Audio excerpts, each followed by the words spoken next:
আসসালামু আলাইকুম। তো আজকে আমরা আপনার একটা বাথরুমে আপনার ওয়েস্ট ওয়াটার এবং কি সুয়েজ লাইন টানলাম। তো কিভাবে টানলাম আজকে আপনাদেরকে দেখার এবং কি বলার চেষ্টা করব।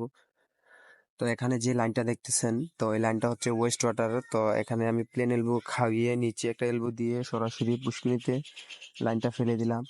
তো এখানে যে এই ব্যাকডুপটিটা দেখতেছেন, তো মূলত এই লাইনটা দেওয়া হয়েছে সুয়েজ লাইনের জন্য। এখানে উপরে 45 খাওয়িয়ে আপনার একটা গ্যাস পাইপ দিয়ে দিলাম।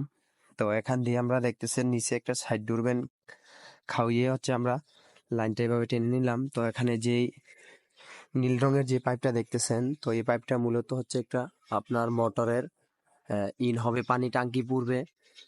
তো এই লাইনটা আমরা 4 ইঞ্চির সাথে আমরা 25 ক্লিপ দিয়ে দেখতেছেন কিভাবে আমরা মেরে নিলাম। তো অবশ্যই জানাবেন এভাবে লাইনটা টানা কেমন হয়েছে। তো সামনের অংশটা আপনাদেরকে দেখার চেষ্টা করব। তো দেখতেই পারতেছেন কিভাবে আমরা 4 ইঞ্চি আহ, এখানে সাইড ডোরবেন খাওয়িয়ে কিভাবে লাইনটা করলাম। তো এখান দিয়ে মূলত আপনার যে মোটরের যে লাইনটা ইন হয়েছে টাঙ্কিতে, তো এখান দিয়ে আমরা বের করে লাইনটা এভাবে টেনে নিলাম ওই যে দেখতেছেন ওইখান পর্যন্ত। তো এখানে দেখতেছেন আমরা সাইড ডোরবেন দুইটা খাওয়িয়ে আমরা ব্যবহার করলাম লাইনটা। তো এখানে দুইটা দিলাম কেন, কারণ এখানে আপনার সুয়েজ লাইনের যেহেতু এটা আপনার ময়লা জ্যাম হওয়ার চান্স থাকে, তো এই কারণে আমরা এখানে দুইটা ব্যাক ডোরবেন ব্যবহার করলাম।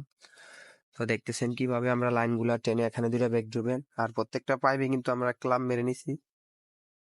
তো এটা একটা কর্নার।